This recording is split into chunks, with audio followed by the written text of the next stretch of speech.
और एक बार फिर से आपका स्वागत है। बात करते हैं गुजरात की खबर बीजेपी और आप में मचे सबसे बड़े घमासान की है। प्रधानमंत्री नरेंद्र मोदी पर विवादित टिप्पणी को लेकर बीजेपी ने आप पर जोरदार हमला बोला है, तो जवाब देने में आम आदमी पार्टी भी पीछे नहीं रही है।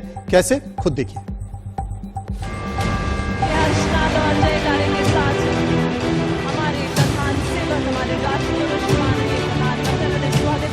नीच किस्म के आदमी मुख्य वड़ा प्रधान नरेंद्र मोदी, मैं इस बात की पुष्टि नहीं करता हूँ। प्रधानमंत्री नरेंद्र मोदी को अब शब्द कहते आम आदमी पार्टी के गुजरात प्रमुख गोपाल इटालिया के इस वीडियो को लेकर हंगामा मच गया है। इसमें गोपाल इटालिया सियासी मर्यादा लांघते हुए पीएम मोदी के खिलाफ आपत्तिजनक शब्दों का इस्तेमाल कर रहे हैं। नीच किस्म के आदमी मुख्य वड़ा प्रधान नरेंद्र मोदी, मैं इस बात की पुष्टि नहीं करता हूँ। वीडियो पुराना बताया जा रहा है, लेकिन बीजेपी ने इसे लेकर आम आदमी पार्टी के खिलाफ मोर्चा खोल दिया है। पलटवार की जिम्मेदारी बीजेपी प्रवक्ता संबित पात्रा ने संभाली और आम आदमी पार्टी पर आरोपों की बौछार कर दी।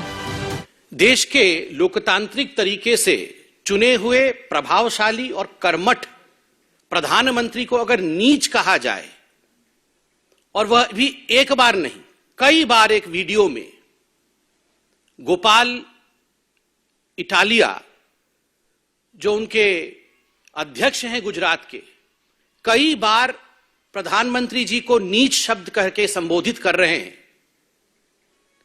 यह कहीं न कहीं आम आदमी पार्टी की मानसिकता को दर्शाता है। पात्रा के पलटवार का सिलसिला यही नहीं थमा।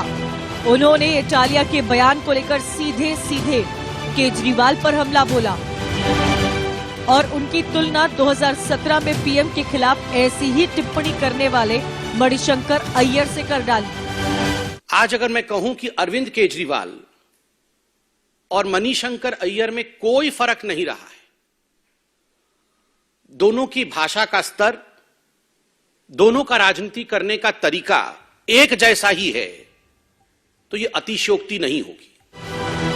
गोपाल इटालिया के वीडियो और उस पर बीजेपी के जोरदार पलटवार का जवाब आपके राज्यसभा सांसद संजय सिंह ने बीजेपी सांसद प्रवेश वर्मा के एक वीडियो को दिखाकर दिया। भारतीय जनता पार्टी वाले और इनका आईटी सेल रोज एक एक वीडियो डालता है। अगर इस वीडियो के ऊपर आदरणीय नरेंद्र मोदी जी से लेके पूरी की पूरी भारतीय जनता पार्टी मिलके अगर उनके अंदर जरा सा भी नैतिक साहस है, तो सामने आकर इस वीडियो के ऊपर जवाब दे दें कि उनका एक निर्वाचित सांसद, 2 बार का सांसद, वो एक मुख्यमंत्री के लिए यह कह रहा है कि जीते जी कीड़े पड़े, और किस तरह की शब्दावली का प्रयोग कर रहा है, मैं उसको आपके सामने बोल भी नहीं सकता। गुजरात चुनाव से पहले इटालिया के वायरल वीडियो ने आम आदमी पार्टी को बैकफुट पर धकेल दिया है।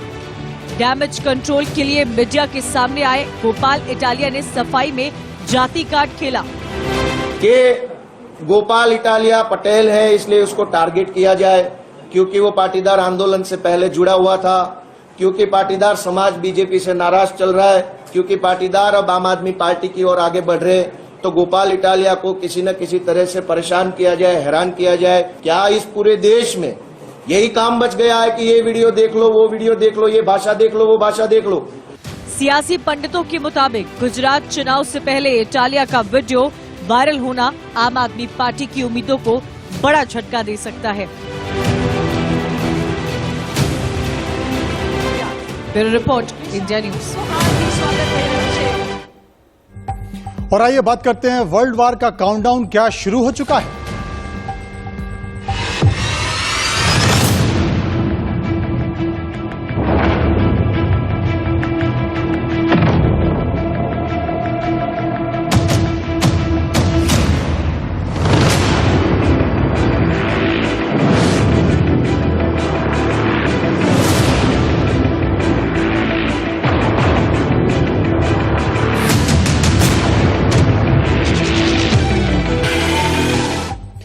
महाविनाश का ट्रेलर। जी हां, बात अंतर्राष्ट्रीय तबाही की, जो लग रहा है कि पुतिन का बारूदी दिमाग अब पूरी तरह से विस्फोटक हो गया है। यूक्रेन से जंग के 8 महीने बाद पुतिन की आक्रामकता से पूरी दुनिया भयभीत हो गई है। क्रीमिया में कर्च ब्रिज पर हमला क्या हुआ? पुतिन ने यूक्रेन में प्रचंड तबाही मचा दी है। राजधानी कीव समेत कई शहरों पर ताबड़तोड़ मिसाइल अटैक कर यूक्रेन को दहला दिया है। इससे अमेरिका और पश्चिमी देश भी हिल गए हैं। तस्वीरों में आप देख सकते हैं, ये तस्वीरें पुतिन के प्रचंड प्रहार और उनके खौफनाक इरादों को जाहिर करने के लिए काफी हैं। सवाल यह है कि एटमी जंग की धमकी देने वाले पुतिन के इन हमलों को क्या वर्ल्ड वॉर का काउंटडाउन माना जाए?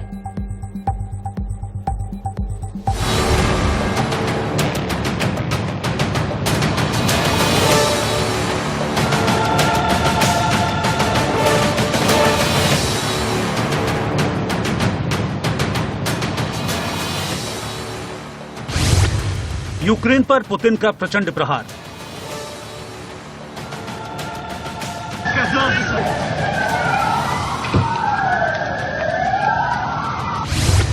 रूसी मिसाइलों से दहला कीव।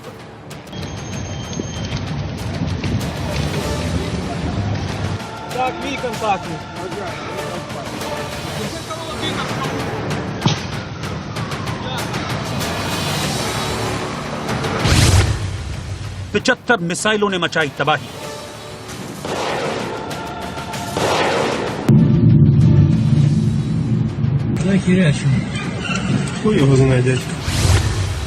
पुतिन का बदलापुर होगा महायुद्ध।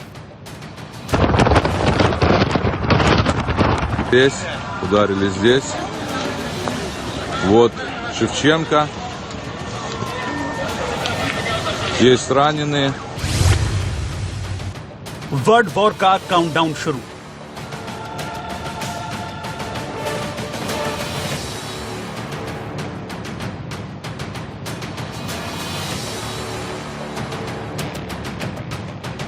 यह है पुतिन का बारूदी जवाब। पुतिन का यूक्रेन पर भीषण प्रहार। एक नहीं, दो नहीं, पूरी 75 मिसाइलों से पुतिन ने यूक्रेन के जर्रे जर्रे को हिला दिया। हर तरफ चीख पुकार, आग की लपटें दूध होकर जलती मार दी। अपनी जान बचाने के लिए इधर उधर भागते यूक्रेनी। यूक्रेन जंग के बाद पुतिन का अब तक का यह सबसे बड़ा और भयानक हमला है।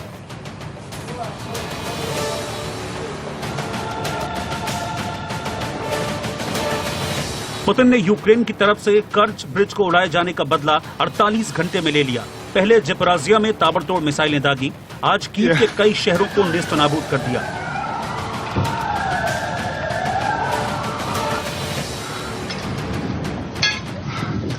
रूस ने यूक्रेन पर एक के बाद एक 75 मिसाइल अटैक की। इन धमाकों में यूक्रेन का पार्कोवी ब्रिज भी तहस नहस हो गया। ये ब्रिज नाइपर नदी पर पैदल यात्रियों के लिए बनाया गया था। रूसी हमलों को कारपेट बमबारी कहा जा रहा है। यूक्रेन की खुफिया एजेंसी SBU के मुख्यालय को भी रूस ने निशाना बनाया। पिछले 8 महीनों में रूस ने ज्यादातर यूक्रेन की सैन्य छावनियों और सामरिक ठिकानों पर ही हमले किए थे।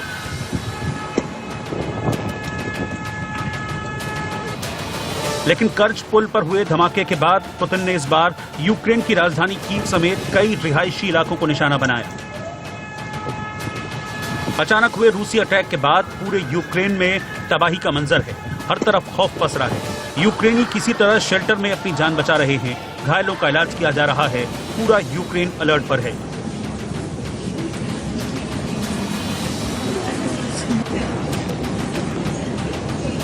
क्रीमिया पुल के धमाके के बाद आक्रामक पुतिन ने राष्ट्रीय सुरक्षा परिषद की बैठक बुलाई थी। इसके बाद यूक्रेन में तबाही मचा दी। कीव के अलावा पोलैंड से सटे लवीव, ज़ाइटोमिर, खमेलनेट्स शहरों पर जोरदार हमले किए गए। इन हमलों में कई लोगों की मौत हुई और 30 से ज्यादा लोग घायल हुए।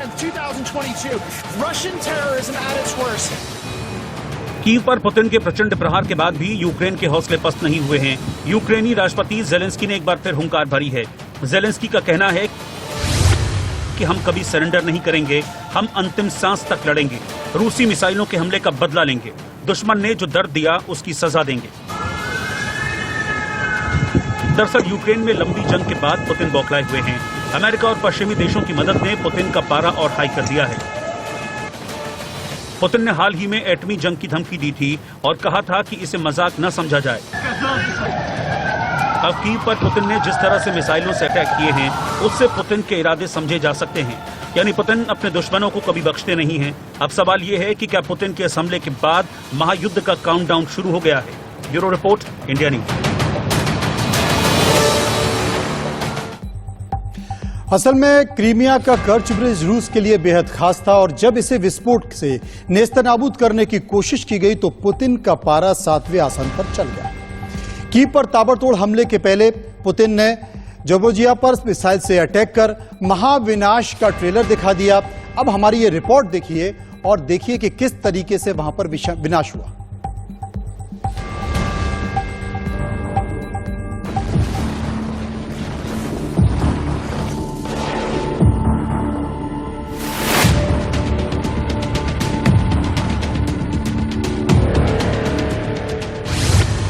ज़पोरिज़िया में पुतिन का प्रचंड प्रहार।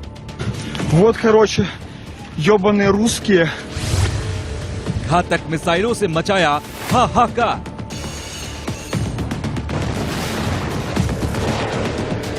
Вот, короче. क्रीमिया के ब्रिज पर अटैक का बदला। Вот, короче, ёбаные रусские. क्या ये महाविनाश का ट्रेलर है? Вот, короче. हर तरफ आग के शोले। Уничтожили дом. Но...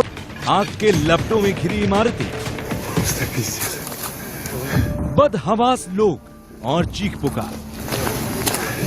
पुतिन के गुस्से की आग में यूक्रेन की जंग एक बार फिर भीषण हो गई। रूसी सेना ने ज़पोरिज़िया के रिहायशी इलाके में ताबड़तोड़ मिसाइलें दाग दी और बहुत कुछ तबाह कर दिया। Уничтожили дом. ज़पोरिज़िया पर हुए रूसी अटैक में 17 लोग मारे गए, 40 से ज्यादा लोग गंभीर तौर पर घायल हो गए। रिपोर्ट्स के मुताबिक पुतिन की सेना ने ज़पोरिज़िया की बहुमंजिला इमारत पर करीब 10 मिसाइलें दाग दी। माना जा रहा है कि इस हमले को क्रीमिया के एक पुल पर हुए धमाके का बदला माना गया। रूस के सैनिक विशेषज्ञों ने काफी विचार विमर्श के बाद ये निश्चय किया कि एक इस प्रकार का हमला किया जाए जिससे पूरे विश्व को दिखाया जाए कि रूस अभी भी एक महाशक्ति है। इसलिए उसने अपना लेटेस्ट हमला यूक्रेन के शहर पर किया है, जिसमें उसके काफी भवन नष्ट हुए हैं तथा उसके कुछ लोग मारे भी गए हैं। कल क्रीमिया प्रायद्वीप को जोड़ने वाले एक कर्च ब्रिज पर खड़े विस्फोटक से भरे वाहन में जोरदार धमाका हुआ और पुल का एक हिस्सा आग की लपटों में तबाह हो गया। इसके पीछे यूक्रेन का हाथ बताया गया था। कर्च ब्रिज हमला पुतिन की परमाणु हमले की धमकी के बीच हुआ था।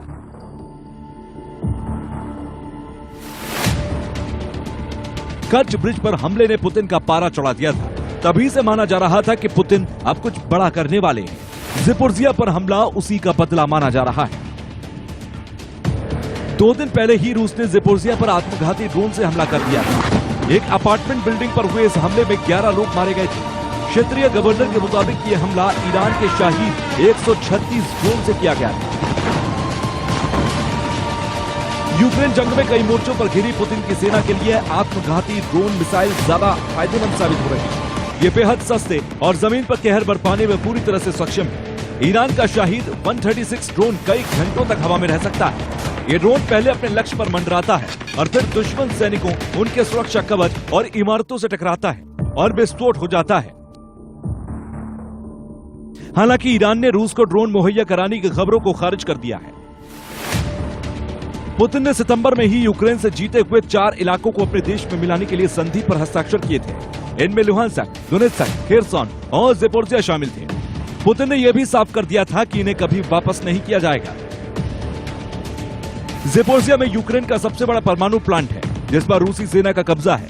ज़पोरिज़िया को न्यूक्लियर सिटी के तौर पर भी जाना जाता है। रूस ने बेशक यूक्रेन के 4 इलाके ले लिए हों, लेकिन यूक्रेन के तेवर कम नहीं हुए। यूक्रेन ने चेतावनी दी है कि वो किसी भी कीमत पर अपने इलाके रूस को नहीं देगा और उनसे रूसी सेना का कब्जा छुड़वा लेगा।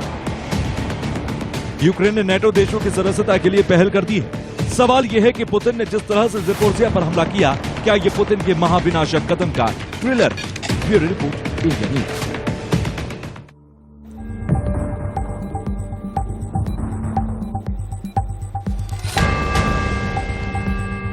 तो फिलहाल खबरों के सफर में मेरे साथ इतना ही। बाकी खबरों के लिए आप चलते रहिए इंडिया न्यूज के साथ। नमस्कार।